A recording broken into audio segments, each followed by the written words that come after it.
creatures of the night. It's your girl Tati. Let's talk about Rampage. Some of y'all are just coming home from the club and want to know what happened. Now we are just a week away from Wrestle Dream, and to be honest, I'm underwhelmed. However, we do have a decent show here with Rampage. We start off with trios actions. We started off with the Young Bucks and Jackson Perry coming out. And I'm just like, oh, let me just wait for Shibata and Private Party to come out. And then what do we get?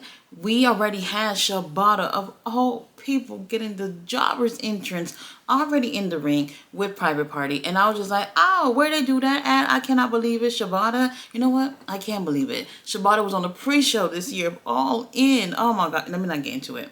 Now, as much as I like to talk shit about the Young Bucks, I do think that when it's time for them to get in the ring and put in some work, they'll put in some work. So I appreciate them giving us a really great opening. Now, I'm still on the fence with Jackson Perry in this group. At first, I was with it, but now I'm just like, he's doing a lot on his own and kind of doesn't really feel like he needs to be part of that group. But whatever. We'll see how this will work out as time go by. Now, one thing I did notice was that they gave us I felt like a lot of Shibata and Jackson Perry throughout this match. And I was just like, hold on now. Y'all want us to spend $50 on this pay-per-view. Y'all going to have to cut some of this little interaction you guys are having in this match so we can save that for Wrestle Dream. Private Party, they've been having some bad luck as of late. And then Excalibur going to go say, oh, we just got a really dominating match with Private Party on Dynamite against Iron Savages. I was like, dominating.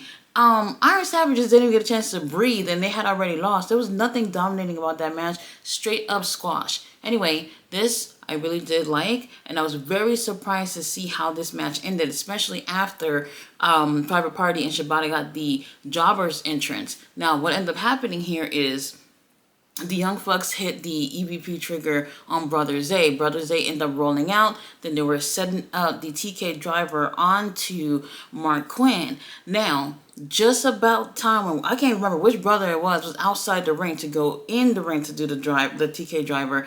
Here comes Brother Zay out of the blue, end up grabbing whichever Jackson brother that was.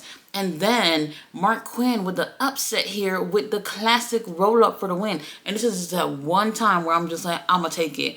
I'm going to take it. Y'all know I cannot stand roll ups. But I took this because I was just like, when is this ever going to happen again? Well, actually, to be honest, this actually happened back in 2019 where Mark Quinn was the one, I think Matt Jackson, who took the win with a roll-up on Matt Jackson. So they did this again. I was very, very surprised about this. And I was just like, whoa, Private Party, holy shit. Y'all been getting your ass whipped by Marina and them. And now here you guys are taking a win. Now, very surprised about this. However, tomorrow night on Collision, we do have Private Party going against House of Black and Top Flight. I think whoever wins that gets to go for the tag titles at Wrestle Dream, some shit like that. Don't quote me on it. Whatever the situation is, that should be what it is because like Wrestle Dream is literally a week away. We need a couple of more matches. Still a really great way to start off the show. However, don't get your hopes up about Private Party winning any tag titles anytime soon. So, I forgot to mention that Stoltz Hathaway was watching this throughout the match, which is interesting. I don't think necessarily he has a preference in terms of what team he's looking for. I think he's just scouting teams and looking to be a manager to a tag team. Now, this kind of confirms. Up next, we had backstage Chris Statlander doing her little promo. She said that she's done a lot in AEW, including, doing the whole best friend thing with Willow Nightingale and also having a manager. But she said it in a past tense way, so I'm looking at it as in, okay, she's not doing anything with Stoltz at this point, and she was like, this is a new coming, what she said, she's like, she's a born-again Christian, which was actually pretty interesting, because there's a play on her name, and obviously, being a Christian or whatever, I thought that was cute. She said she's the biggest and the toughest in AEW for the women's division, and while she's saying that, here comes our girl Camille, who walked straight up into Chris Statlander's face and said the biggest and the toughest in AEW. My match is up next, bitch. Let's see who's the biggest and toughest in AEW. And I was just like, holy shit, she means business. Now, I actually like this because honestly, I kind of felt like Statlander and Willow thing, I'm bored. They kept going back and forth with these girls. Their last match was absolutely amazing. And I don't want to see these girls go at it again for a long time. But if we are taking Chris Statlander to go not just against Camille, but also take it up a notch to CEO, I would absolutely love that. Now, after that, Camille goes out there and she's going against, damn, I can't remember homegirl's name. Does it even matter? She did nothing. That poor girl did nothing. Camille, she got in the ring, hit her with a spear, and then she hit her finisher, and that was it. 2 moves over. Meanwhile, we had a CEO ringside looking like a snack, like delicious. Oh my gosh, she's just amazing. Absolutely amazing. And it was over. I don't care for these squash match shit. Now, Camille, I know she can wrestle. The thing is that they want her to look dominating. They want that brick house name to mean something when you see her. However, personally, me, not convinced with the whole squash match thing, especially when you want to stand out there in front of Chris Statlander, who don't do the squash match shit. How are you going to pair against her when you're in the ring doing 2 moves? Chris Statlander would never let you hit her with just 2 moves of doom and leave. So I feel like we need to see much lengthier matches with Camille if they're trying to do a feud here with Statlander. I just didn't care for this at all. So now, after this, we do have Anna Jay back there. She's letting everyone know that Will Ospreay said good things about her on social media. That's great. Will Ospreay, I mean, I would love to be complimented by Will Ospreay, but at the same time, Will Ospreay not cutting my check, so it don't really matter to me. Now, after this, we do have Deonna Purrazzo and Taya Valkyrie. They are talking about this little group that they got going on, and they're saying that people should respect them, and then those who don't respect them are going to get the respect beaten out of them or into them, whatever the hell they said. I'm liking this group.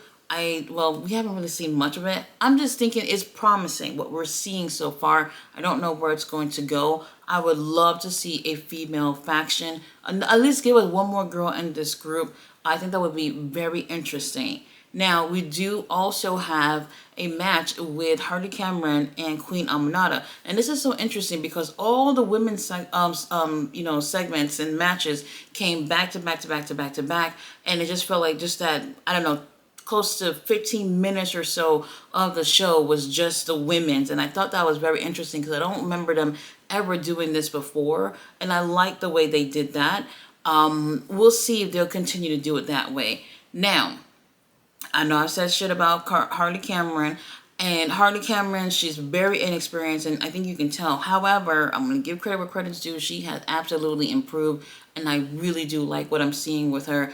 And I'm wondering if maybe they're really trying to get as much out of her prior to them doing Grand Slam in Australia next year. That would be great to have some Australian representative of, people representing for that show when they go over there, because I don't know how they do with the tickets, but we'll see. Really great match, not too long. Queen Aminata, entertained Hardy Cameron for a little bit before taking the win. We did have Serena Deeb, who came out there and attacked our girl, our queen, but then here comes DMD coming out there to save Queen Aminata. And this is very interesting because at first I was like, oh, they're doing Queen Aminata and Serena Deeb again? I don't know if I'm interested. But then when D&D came out, then I was like, okay, something else is brewing here. I don't want to see Serena and DMD again. Would I be surprised if at the pay-per-view there was like a 3-way with them 3?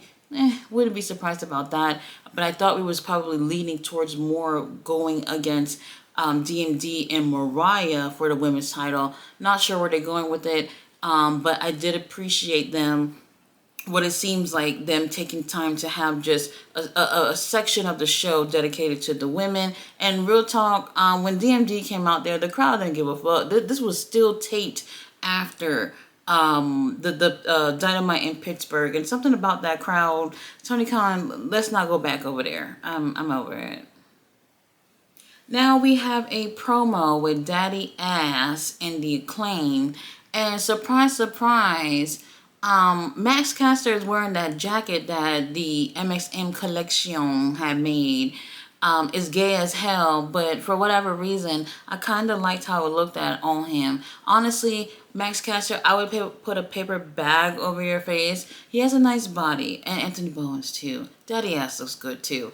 Now look, whatever this is going in terms of a story that they're doing with these teams, I don't see no tag titles in their future. They're just doing something with these teams. I mean, honestly, I do appreciate seeing teams getting more, TV time or whatnot, but I want to see something happen with this tag division where things really picked up. Especially, I'm ready to see these tag titles go somewhere. Anthony Bowens remind everyone that everyone loves the Acclaim, and not me. I don't.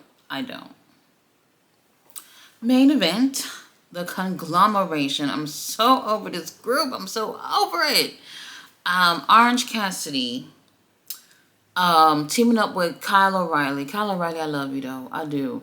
Going against Big Bill and our boy Brian Keith. Unfortunately, Chris Jericho comes out there. He's on commentary. But the good thing about that is that you can mute these motherfuckers so you don't have to hear Chris Jericho. And good for us that we don't have to see the horrible fashions that he was wearing while he was doing commentary. Now, I did think that this was a really great match. Kyle O'Reilly is like perfection in the ring. I don't mind him with the conglomeration. I would prefer him to be with the Undisputed Kingdom. And we're just going to wait on it. We're praying and it's going to happen at some point. However, when I see him in the ring, I'm looking at him, I'm just like, this guy should be going for like the international title or some type of singles title. Something about him where I just feel like, yeah, you can have your little friends with you, but you should be doing singles stuff for singles gold. We'll see what happens when the Continental Classic come back around. If Kyle O'Reilly ain't in it, Tony Khan, I'm calling you. Now, really great way to end off the show. And I feel like finally we're actually seeing Big Bill and Brian Keith. They've been part of this group for a few months now. And have they tagged before? They might have tagged before. I don't remember. But like I've been saying, I have not yet seen the payoff of these two individuals walking around in this Chris Jericho vortex as of yet.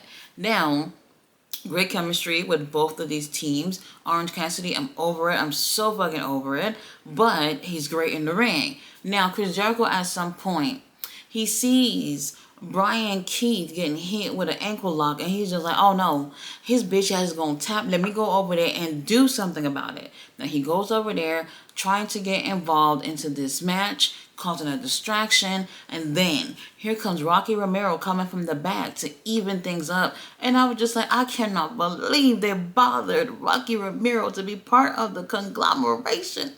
I'm over it. I'm so over it. Like, we don't need no more members in the conglomeration. He went out there and took out the trash, which is Chris Jericho, and the baby faces end up taking the win. Is it me, or like, let's say the conglomeration has had, I don't know, 20 matches and they've won 19 of them?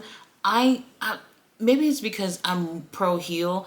I just feel like when you see them, you just already know what's going to happen, and that sucks the fun out of things. As much as I can't stand this whole learning tree fiasco, I would have preferred to see Big Bill and Brian Keith take the win here. Like, what's wrong with the heels taking a win here and there? This here, really great way to end off the show, but I just feel like the predictability is the reason why sometimes people would be like, Rampage, let me not even watch Rampage, They don't want to waste an hour of their time on predictable shit, and I really wish like they would do other things so people can feel like they should be tuning in.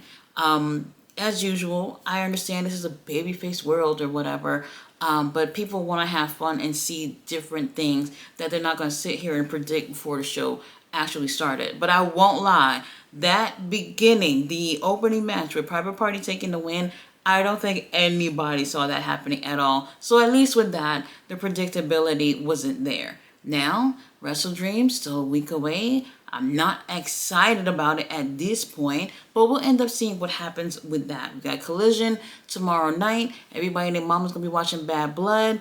The show was already taped, so probably people already know the spoilers or whatever. But hopefully with that show, we get a few more things to be added onto Wrestle Dream. Couple of stories that they're gonna roll out for the last second, and we'll see what ends up happening with that. Guys, thanks so much for watching my review.